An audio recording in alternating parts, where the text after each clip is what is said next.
सोनम के घर फूलमती नाम की एक नौकरानी काम करती थी। उसके नैन नक्श बहुत सुंदर थे, बस रंग से वो काली थी। एक दिन सोनम दीदी, आप कितनी सुंदर है और इतनी गोरी भी। काश मैं आपके जैसी गोरी होती। अरे लेकिन देखना कितनी मोटी हूँ मैं। मुझे तो पड़ोस की रानी अच्छी लगती है, देखने में गोरी, नैन नक्श अच्छे और दुबली भी कितनी सुंदर लगती है। फूलमती के मन में सोनम की बात घर कर जाती है। वो सोचती है कि उसे नहीं पता था कि सोनम को भी अपने से शिकायत होगी। अरे फूलमती, ये क्या किया? सब्जी में इतना तेल, वैसे भी मैं इतनी मोटी हूँ। ये खाना खाकर तो कभी जिंदगी में पतली नहीं हो पाऊंगी। और दीदी, मैं तो आपके जैसी होती तो कोई शिकायत ही ना थी। गोरी गोरी।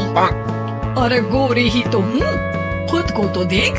तेरे नैन नक्श, तेरा पतला शरीर। फूलमती, कोई भी खुश नहीं है इस दुनिया में अपने रंग रूप को लेकर। किसी का कुछ न कुछ छूटा ही हुआ है। हाँ दीदी, लेकिन काली तो काली ही होती है ना। अरे शायद तू नहीं समझेगी। काश मैं भी रानी की तरह होती। अच्छा चल, आज रानी खाने पर आ रही है तो कुछ अच्छा बना लेना। तभी वहाँ रानी आ जाती है। रानी दुबली पतली गोरे रंग की महिला होती है। दोनों सहेलियां बैठकर गप्पे मार रही होती है कि वहाँ फूलमती खाना लेकर आती है। अरे रानी दीदी, आप कितनी सुंदर है। काश मैं आप ही की तरह होती तो कितना अच्छा होता।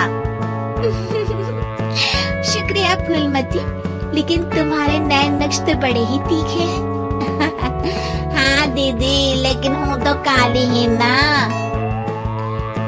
वैसे तो मैं भी वो सामने वाली वंदना को देखकर सोचती हूँ कि काश मैं उसके जैसी होती। है दीदी, आप भी अपने से खुश नहीं?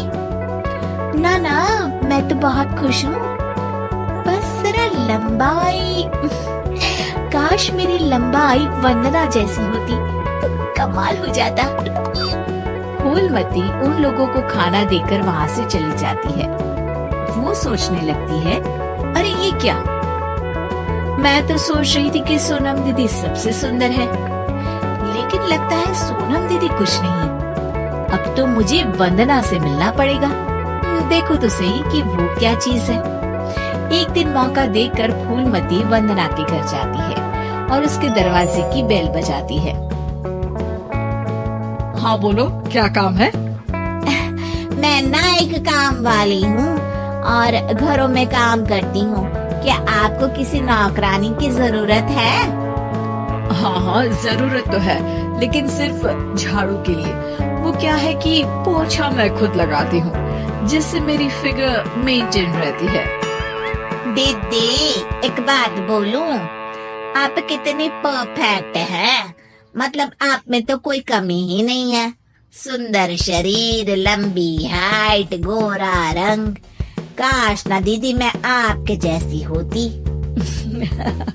शुक्रिया, लेकिन मैं भी परफेक्ट नहीं हूँ।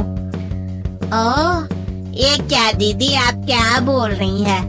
ऊपर वाले ने तो आप में कोई कमी रखी ही नहीं है। अरे तू उस दीपिका को जानती हो ना? कैसी बात कर रही हो दीदी? वो कहानी हर घर की हीरोइन ना? हाँ हाँ वही। उसकी त्वचा देखी है, कैसी दमकती चमकती, और कमर तो कितनी पतली है। हाय। अरे दीदी, वो तो हीरोइन है, हीरोइन। वो तो पैदा ही ऐसी हुई होगी। हाँ वही तो, उसको तो भगवान ही ऐसा बनाया होगा, सुंदर, चमकता और दमकता। फूलमती सोचने लगती है, अरे ये क्या? आकांक्षाओं का कोई अंत ही नहीं है। कोई खुश नहीं है खुद से। हर किसी को किसी और जैसा दिखने की चाह है। अब तो किसी न किसी तरह दीपिका से मिलने जाना होगा, लेकिन कैसे? फूलमती एक दिन दीपिका के घर जाती है, जहाँ उसका बॉडीगार्ड दरवाजा खोलता है। कौन हो तुम और यहाँ क्यों आई हो? मैं ना मैडम से मिलने आई हूँ, कोई बात करनी थी। अरे चलो चलो यहाँ से, ये कोई धर्मशाला नहीं है जो बात करने के लिए आ गई मैडम से। तभी वहाँ दीपिका आ जाती है। अरे भैया आने दो, फैन होगी मेरी। फूलमती दीपिका के पीछे पीछे उसके घर के अंदर चली जाती है। मैडम आप तो इतनी सुंदर हो जैसे कि कोई गुड़िया।